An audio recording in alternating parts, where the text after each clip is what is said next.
Hi everyone, welcome to a new episode of How I Fix Your Data, this time featuring Hazel Johnson from ProsperoHub.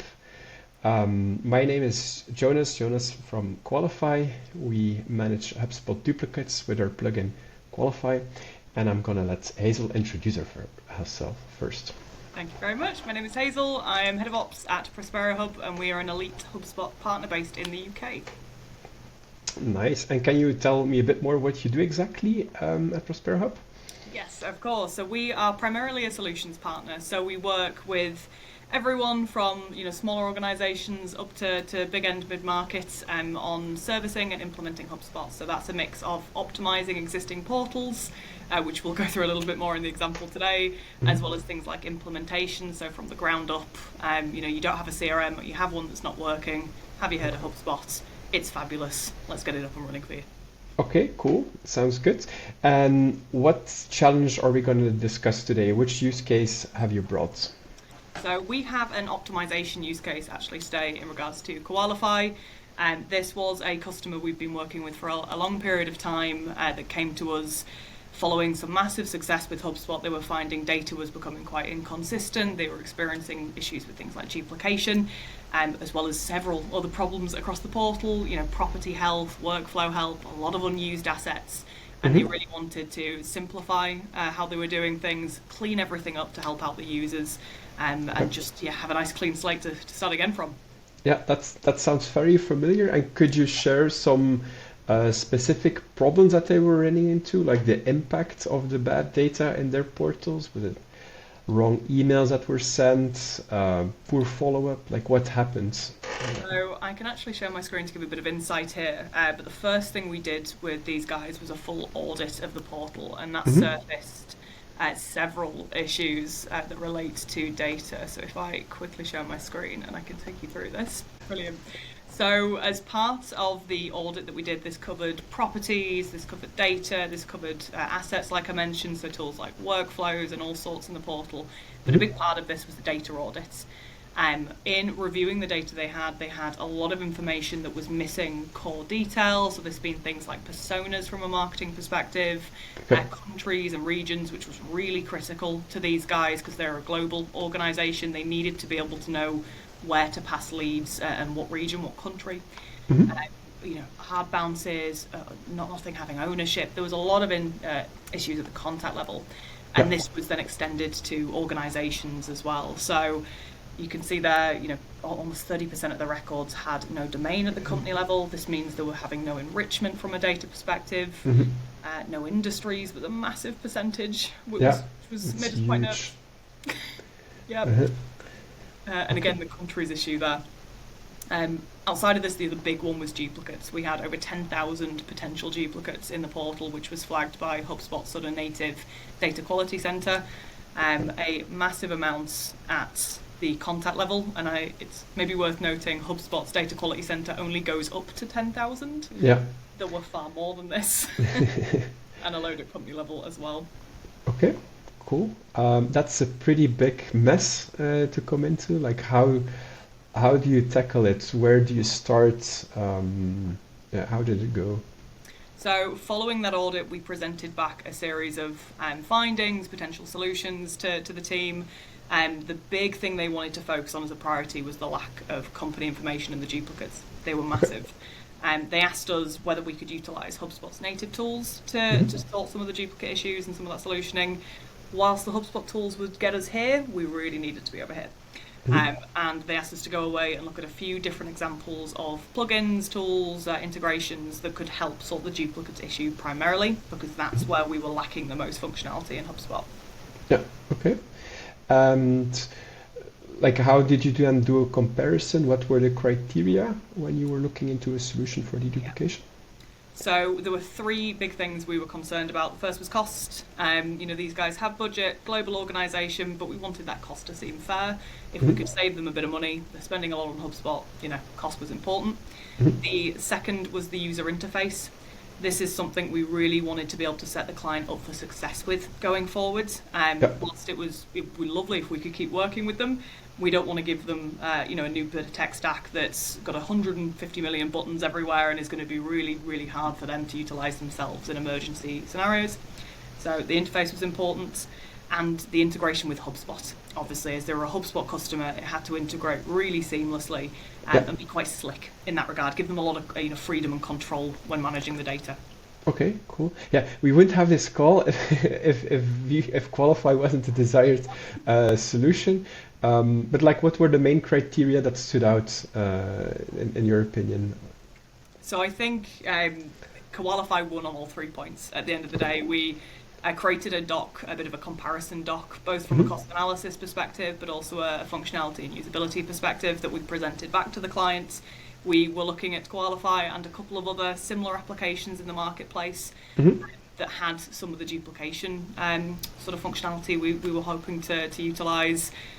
Koalify won on all 3 points, and actually the client came back after we presented that doc and said, why did you include the other 2? This is clearly the one that we want to utilize. So easy to use on the front end, beautiful seamless integration with HubSpot, easy plug and play, very little config for them, had all the right functionality we needed through automation and identifying the potential dupes, and the cost point was also the best cost point. So it was a triple whammy. Okay, very happy to hear that. But then, we have a little advantage because we're only focused on the HubSpot ecosystem, so therefore it's easier and fully embedded.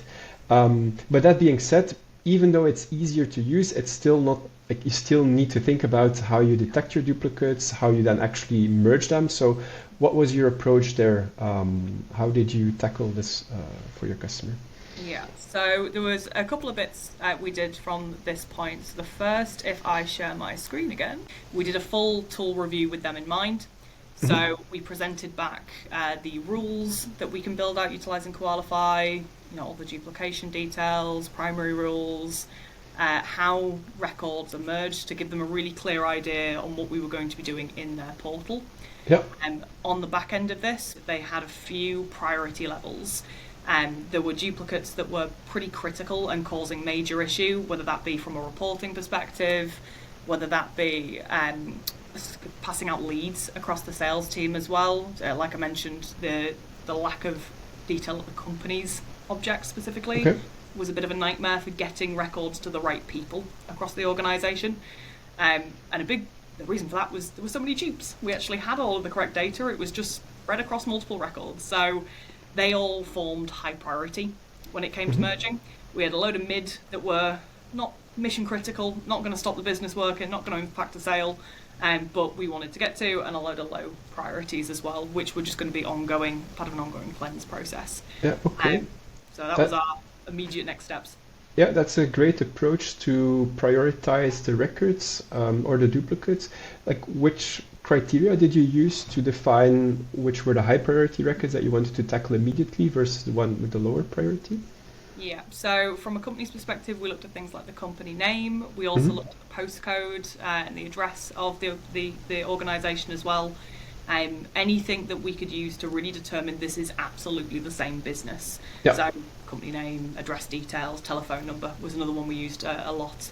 That kind of spilled as well over to contacts. If you've got the same telephone number, the same first and surname, and the same postcode, we know you are the same individual to a certain extent. Let's get them merged.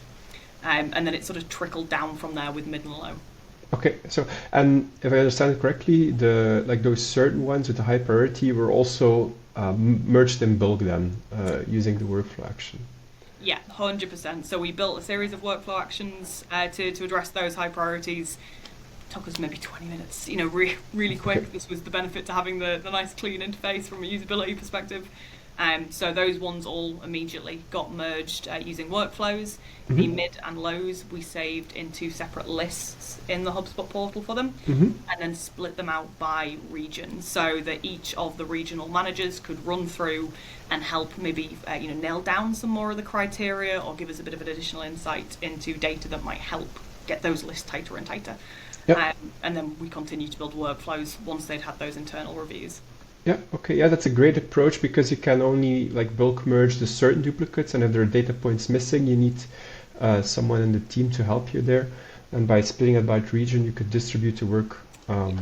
Okay, very There interesting. was a lot of dupes. Had to be some distribution there. Yeah, They were not bad. but very interesting learning. Thanks for sharing. Any other aspects of the implementation that we should take into account before we look into the results? So I think just in general, the feedback from the client and as well for us as a partner, it was just really smooth. There was nothing here that felt sort of overly challenging or difficult or roadblock risk sort of related. And I think, we're, the sort of partner we are, we come up against data a lot with customers. Big customers, small customers, there always tends to be some sort of data issue, some sort of data risk, and duplication is often the biggest one. This was sort of the first time we'd experienced an end-to-end process when it came to data optimization, where it just felt like a breath of fresh air. We had the right tools in place to really save the team time, and as a partner, that's game-changing, absolutely game-changing. Yeah, nice. Glad to hear that. What we hear very often is that sometimes it's not that easy to convince your client about the value of data quality. They're very often interested in, okay, bring me more business or let my business grow. How, did you have to convince your client, or were they already convinced, that there were data quality issues and that they needed to be resolved? Yeah, I think that was a big part of the initial audit, was to really put the issues into perspective more than anything else. Thankfully, this client in particular, like I've mentioned, global brand, very big organisation, very established. They, and it's cliche, but data is king, and they know that. Hence, coming to us for the optimization project in the first place, they'd already identified a few of these issues, but just weren't sure where to go with them from here. Yeah. Okay. So yeah, it's not always as easy as it was with these guys to do that teaching. Definitely, some people 100% value the results more than the hard work it takes to get to them. Yeah. But the cliche is completely true. Data is king. It's got to be. Yeah. Okay, it's indeed nice to have a client that realizes it at the beginning, that you don't need to educate on the impact of the duplication or data quality issues in general. So they must have experienced some problems already in their team, that there must have been some frustrations, and therefore they got the buy-in already. Okay, cool. Thanks for that addition. Then let's jump to the results. Do you have any insights or results that you can share from the outcome of the audit? Yeah, 100%. So the project ran for a 3-month period initially, with then some planned actions going forward, one of which was the continued use of Koalify for some of those low priority dupes. But we presented back to them after that initial 3-month MVP the following document. So this was a reverse of the audit, essentially. Where are we now versus where were we? You can see when we looked at the high priorities, which was the company duplicates, we had a 99% decrease, which was absolutely phenomenal. All of the high priorities that we addressed, bar 2, found they were actually in different regions and were meant to be separate, were resolved, which was phenomenal. Overall, we got the number below 10,000, which I appreciate is still a big number, but remembering HubSpot only counts up to 10,000, we actually had about 30,000 in total in the vault. Okay. Wow. So you're still, even on the contacts, able to decrease it with 50%. It also, as a almost side benefit we weren't really expecting, helped with a lot of the formatting issue reduction. So we had a just shy of a 35% decrease there, because as we were merging records, it was getting rid or updating and fixing data that had issues, hadn't been input correctly. So there was odd tangible side effects as well that positively impacted formatting issues, which was lovely.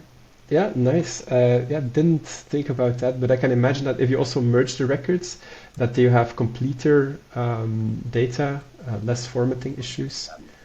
So the other thing we found really interesting with this is the client didn't stop putting data into HubSpot. It wasn't in this 3-month period, no one touched anything. They were actively still working in the CRM, still getting new leads in, still doing marketing.